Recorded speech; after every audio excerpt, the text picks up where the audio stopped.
తీర్థయాత్ర కార్యక్రమానికి స్వాగతం. దక్షిణ భారతదేశంలోని కర్ణాటక రాష్ట్రం ఎన్నో ఆలయాలకు, మఠాలకు ఆలవాలం.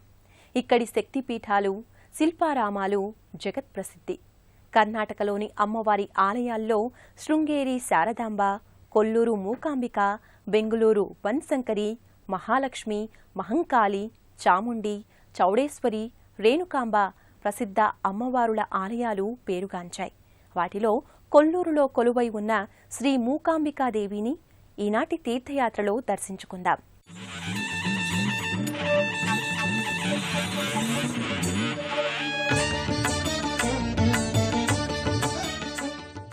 కర్ణాటక రాష్ట్రంలోని పడమటి కనుమల్లో సహ్యాద్రి పర్వత శ్రేణుల్లోని కొడచాద్రి కొండల్లో వెలసిన దైవం కొల్లూరు శ్రీ మూకాంబికాదేవి. ఈ పుణ్య ప్రదేశం పరశురాముని సృష్టి. పరశురాముడు అన్ని రాజ్యాలపైన దండెత్తి క్షత్రియ నిర్మూలన లక్ష్యంగా జైత్రయాత్ర సాగించాడు. ఇక్కడి రాజుని ఓడించి ఈ ప్రదేశాన్ని ఒక బ్రాహ్మణుడికి దానమిచ్చాడు. కోప ఉపశమనానంతరం పరశురాముడు ఇక్కడ తపస్సు చేయాలని నిర్ణయించుకుంటాడు. అంతటి పరశురాముడే అక్కడ ఉండగా తనను పట్టించుకునేవారు ఉండరని భావించిన బ్రాహ్మణుడు ఈ స్థలం తనదని, అక్కడ చోటు ఇవ్వనని అన్నాడు. అప్పుడు సముద్రుణ్ణి ప్రార్థించగా ప్రత్యక్షమైన సముద్రుడు పరశురామునితో నీ పరుశువు విసిరినంత దూరం వరకు భూమిని ఇవ్వగలనని విన్నగించుకున్నాడు.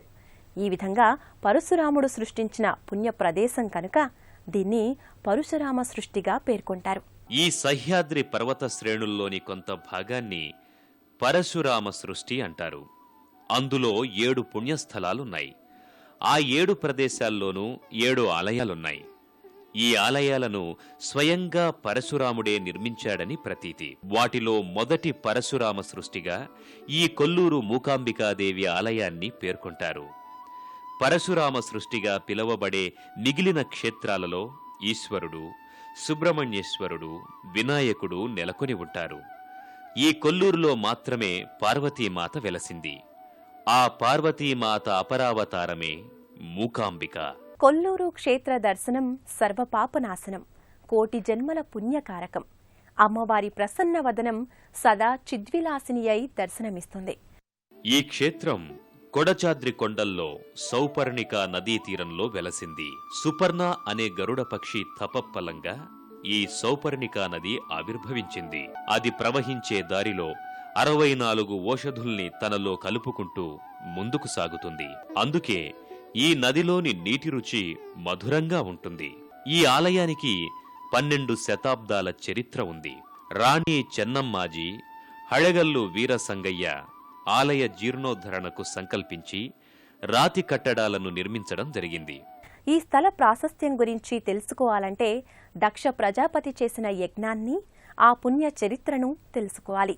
దీక్షసుత దాక్షాయణి, ఆమె పరమేశ్వరుని అర్ధాంగి. దక్ష ప్రజాపతి యజ్ఞం చేస్తూ అగ్రతాంబూలం అందుకోవలసిన అల్లుడిని చిన్న చూపుతో కనీసం యజ్ఞం గురించి కూడా ఈశ్వరునికి తెలియనివ్వలేదు. అల్లుని పిలవకుండా కూతుర్ని పిలవడం అసాధ్యం కనుక ఆమెకి ఆహ్వానం పంపలేదు. ఆ యజ్ఞానికి తరలి వెళ్తున్న మునిగణం ద్వారా విషయం తెలుసుకుని తండ్రి ఆచరించే కార్యానికి కన్న కూతురికి ఆహ్వానంతో పనేముందనుకున్న దాక్షాయని పిలవకున్నా యజ్ఞానికి వెళ్ళింది. అక్కడ ఎదురైన అవమానాన్ని సహించలేక యజ్ఞకుండంలో దూకి ఆత్మార్పణ గావించింది. ఈ విషయం తెలిసిన ఈశ్వరుడు దక్షయజ్ఞాన్ని భగ్నం చెయ్యడానికై వీరభద్రుని పంపించాడు. యజ్ఞమైతే భగ్నమయ్యింది, కాని ఈశ్వరుని హృదయం మాత్రం దేనిమీద లగ్నం కాలేదు. సతీదేవికి తన శరీరంలో అర్ధభాగాన్నిచ్చి అర్ధనారీశ్వర జ్యోతిర్లింగమై ఈ ప్రదేశంలో వెలిగాడు. ఆ అర్ధనారీశ్వర తత్వాన్ని ఆవిష్కరించిన పుణ్యస్థలం ఇదే. ఒక ప్రదేశం పేరు ఆ ప్రదేశానికి ఓ ప్రత్యేకతని సంతరించి పెట్టి తరించిన వారితో ముడిపడి ఉంటుంది. ఆ విధంగా ఆ ప్రదేశంతో పాటుగా ఆయా చారిత్రక పౌరాణిక వ్యక్తులు కూడా చిరంజీవులై చిరస్థాయిగా నిలిచి ఉంటారు. ఈ కొల్లూరు క్షేత్రానికి ఆ పేరు ఎందుకొచ్చిందో, ఎవరి వల్ల వచ్చిందో ఇప్పుడు తెలుసుకుందాం. కల్పారంభంలో ఈ తపోవనంలో కోల మహర్షుల వారు సత్య సాక్షాత్కారానికై తపస్సునారంభించారు. హరిహర బ్రహ్మాదులను ఒకేసారి మెప్పించి వారిని ఒప్పించి భూలోకానికి రప్పించి త్రిమూర్తుల ఏకత్వాన్ని లోకానికి చాటాలన్నదే కోల మహర్షి లక్ష్యం. అలా చేయగలిగితే న్యాయం, నీతి, ధర్మం అనే త్రిమూర్తులు కూడా ధరలో వెలుస్తాయని, 4 కాలాలు నిలుస్తాయని వారి విశ్వాసం. ఆ మహర్షి తపస్సుకు మెచ్చి త్రిమూర్తులు ప్రత్యక్షమైనారు. ఆయన కోరిక మేరకి ఇక్కడే ఆ మూర్త రూపాలలో నిరంతరం సంచరిస్తూ ఉంటామని, భవిష్యత్తులో ఈ ప్రదేశం కోల మహర్షి పేరు మీద కొల్లాపురంగా ప్రసిద్ధి చెందుతుందని వరమిచ్చారు. ఆ కొల్లాపురమే కాలాంతరంలో కొల్లుపురమై ఇప్పుడు కొల్లూరుగా ప్రసిద్ధి చెందింది. ఈ కొల్లూరు క్షేత్రం శంకర భగవత్పాదుల వారికి దారి చూపిన మణిదీపం. ఆదిశంకరాచార్యుల వారు బాల్యంలో అమ్మని వదిలివచ్చి అమ్మనుగన్న ఈ అమ్మను శరణుజొచ్చి అద్వైత సూత్రాలను ప్రవచించిన తత్వవేత్త, మహాజ్ఞాని, దార్శనికుడు. ఆయనకి ఇక్కడి మూకాంబికాదేవికి గల అనుబంధం తల్లి తనయుల సంబంధం. జ్ఞానార్జనకై చేసే దేశాటనలో భాగంగా 8 ఏళ్ల వయసులో ఇటుగా వచ్చారు శంకర భగవత్పాదుల వారు. ఈ ఊరి దరిదాపులకు వస్తుండగా చీకటి పడింది. ఊరిని రక్షించే గ్రామదేవత చీకటి పడినాక ఊరిలోకి ఎవ్వరినీ రానివ్వదు. అలా వచ్చిన వారిని మింగేస్తుంది. ఈ విషయం తెలిసి కూడా ఆ బాల సన్యాసి ఊరి పొలిమేరలు దాటి ఊరిలోకి అడుగుపెట్టాడు. అంత అమ్మవారు ప్రత్యక్షమై శంకరాచార్యులని మింగబోయింది. అప్పుడు శంకరాచార్యులు, రక్షించే తల్లికి భక్షించడం తగదమ్మా అన్నాడు. ఆ బాలదటువు మాటలకు ముగ్ధురాలైన అమ్మవారు భీకరాకృతిని విడచి చిరునవ్వుతో శాంత గంభీరమైన ముద్రలో దర్శనమిచ్చింది. ఇప్పటికీ ఆ రూపంలోనే చిద్విలాసిని అయి భక్తులను అనుగ్రహిస్తూ ఉంటుంది. ఈ పుణ్యస్థలానికి ఉన్న స్థల పురాణం విశిష్టమైంది. బ్రహ్మ, విష్ణు, మహేశ్వర తత్వాల ఏకరూపమై విరాజిల్లుతున్న మహామాత సర్వమంగళాదేవి. ఆ తల్లిని కొలిచిన చాలు సకల విద్య, ఆయురారోగ్య, ఐశ్వర్యాలు వృద్ధి చెందుతాయి. అమ్మలగన్న ఈ అమ్మ ముగురమ్మల మూలపుటమ్మ, చాలా పెద్దమ్మ, దుర్గమ్మ. ఆ దుర్గమ్మ అవతారమే ఈ మహామాత మూకాంబిక. బ్రహ్మదేవునికి పరమభక్తుడైన దానవ చక్రవర్తి కంహాసురుడు. ఆ చతుర్ముఖుని వరప్రభావం చేత అతనికి సృష్టిలోని ఏ పురుషుని చేత, ఏ ప్రాణి చేత మరణం రాదు. తనని ఎదిరించేవాడు లేడన్న గర్వంతో విర్రవీగుతూ ఉండేవాడు కంహాసురుడు. మునుల్ని, ఋషుల్ని తపస్సు చేసుకోనివ్వడు. పూజా పునస్కారాలు, జపతపాదులు జరగనివ్వడు. ఆ రాక్షసరాజు భార్య చంద్రప్రభ సర్వమంగళాదేవికి మహాభక్తురాలు. ఒకసారి శుక్రాచార్యుల వారి ఆదేశం ప్రకారం శివుని గురించి తపస్సు చేసి మృత్యుంజయుడుగా వరం పొందడానికి బయలుదేరాడు. శివుని వరం కోరబోయే సమయంలో అతని గొంతు నుంచి మాటలు రాకుండా మూగవానిగా చేసింది అమ్మవారు. అప్పటి నుండి కంహాసురుడు మూకాసురునిగా మారాడు. ఆ మూకాసురుని సంహరించిన కాళీమాతయే మూకాంబికయై వెలసి కొల్లూరు క్షేత్రంలో భక్తుల కోరికలను నెరవేరుస్తున్నదని విశ్వసిస్తారు. ఇక్కడి ఆలయంలోని మరో ప్రత్యేకత జ్యోతిర్లింగం. ఈ జ్యోతిర్లింగం హిందూ దేవాలయాల్లో మరెక్కడా కానరాని ప్రత్యేకతను కలిగి ఉంది. ఇటు సృష్టిలో లయకారకులు, అటు జ్ఞాన, ధన, ధైర్య దేవతలు చేరి భిన్నత్వాన్ని జయించి ఏకత్వాన్ని సాధించిన విశిష్టత ఈ జ్యోతిర్లింగంలో చూడవచ్చు. ఇక్కడి జ్యోతిర్లింగం విశిష్టమైనది. ఈ స్వయంభూలింగ ఆవిర్భావానికి కారకుడైనవాడు కోల మహర్షి.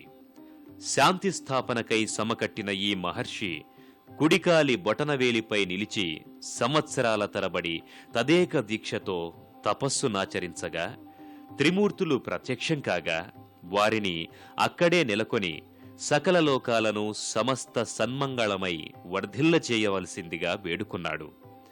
అందుకే శ్రీచక్రంలోని బిందు రూపాన్నుండి ఈ జ్యోతిర్లింగం ఆవిర్భవించింది.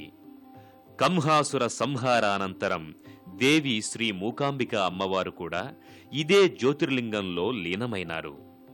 ఈ జ్యోతిర్లింగ దర్శనం సర్వపాపహరణం. అమ్మవారి దసరా, నవరాత్రి ఉత్సవాలు రంగరంగ వైభవంగా కనుల పండుగగా జరుగుతాయి. ఆ వైభవాన్ని మనము కనులారా చూద్దాం. ఇక్కడి విశేష ఉత్సవాలంటే దేవీ నవరాత్రులు. పాడ్యమి నుండి విజయదశమి వరకు అమ్మవారు 9 అవతారాల్లో 9 విశిష్ట అలంకరణల్లో దర్శనమిస్తారు. ముఖ్యంగా రథోత్సవం. ఈ రథోత్సవ సమయంలో అమ్మవారి ప్రసాదాన్ని అందుకోవడంతో జన్మ ధన్యమవుతుందని భక్తులు భావిస్తారు. ప్రసాదాన్ని పొందడానికి ఎంతగా ఆతృత చెందుతున్నారు. అమ్మవారి ఆశీస్సుల కోసం ఎంతగా పరితపిస్తున్నారు. ఆ తల్లి ఆశీస్సులు వారికి సర్వకాల సర్వావస్థల్లోనూ లభించి సుఖశాంతులతో విలసిల్లాలని మనము కోరుకుందాం. పడమటి కనుమల్లోని పుణ్యక్షేత్రాల్లో హోరనాడులో నెలకొన్న అన్నపూర్ణేశ్వరీ దేవి కూడా ప్రసిద్ధమైంది. కాశీలోని అన్నపూర్ణాదేవి తర్వాత ఇక్కడి అన్నపూర్ణమ్మ తల్లి అంతటి ఫలవంతమైన దేవత. ఈ తల్లి ఆశీస్సులు ఉంటే చాలు, పాడి పంటలకు లోటే ఉండదు. భిక్షాందేహి కృపావలంబనకరి మాతాన్నపూర్ణేశ్వరి అంటూ ఆ అన్నపూర్ణమ్మని ఆశ్రయించిన చాలు, పచ్చని పంట పొలాలతో ధాన్యం నిండిన గాదెలతో ఊళ్ళన్నీ పచ్చగా సుఖ సంతోషాలతో వర్ధిల్లుతాయి. శంకరునిలాగే అన్నపూర్ణమ్మ కూడా కోరినదిచ్చే కల్పవల్లి, అడగకనే అమర్చిపెట్టే అమృతవల్లి. అన్నపూర్ణే సదాపూర్ణే శంకర ప్రాణవల్లభే జ్ఞాన వైరాగ్య సిద్ధార్థ్యం భిక్షాం దేహీ చ పార్వతీ మాతా చ పార్వతీదేవి పితాదేవో మహేశ్వర. అవును, అందరికీ అమ్మ ఆ పార్వతీమాత, ఆ అన్నపూర్ణేశ్వరి. ఆ ఆది దంపతులైన శివపార్వతుల అండ ఉంటే చాలు, ఈ లోకం ఆనంద నిలయమే అవుతుంది. కర్ణాటకలోని అన్ని ప్రాంతాల నుంచి ఇక్కడికి రవాణా సౌకర్యాలున్నాయి. రైలు మార్గంలో బెంగళూరు నుంచి మంగళూరు వరకు వస్తే అక్కడి నుంచి 3 గంటల ప్రయాణం. ఈ బస్సు ప్రయాణం ఎంతో ఆహ్లాదకరంగా ఉంటుంది. చుట్టూ కొండలు, లోయలు, పచ్చని చెట్లతో, చల్లని గాలితో స్వచ్ఛమైన వాతావరణం మధురానుభూతుల్ని కలిగిస్తుంది. కర్ణాటక రాష్ట్రం పడమటి కనుమల్లో నెలకొన్న 7 ముక్తిదాయకమైన పుణ్యక్షేత్రాల్లో ఈ కొల్లూరు క్షేత్రం కూడా ఒకటి. ఆ తల్లి అందరికీ ఆయురారోగ్య ఐశ్వర్యాలు ప్రసాదించాలని వేడుకుందాం.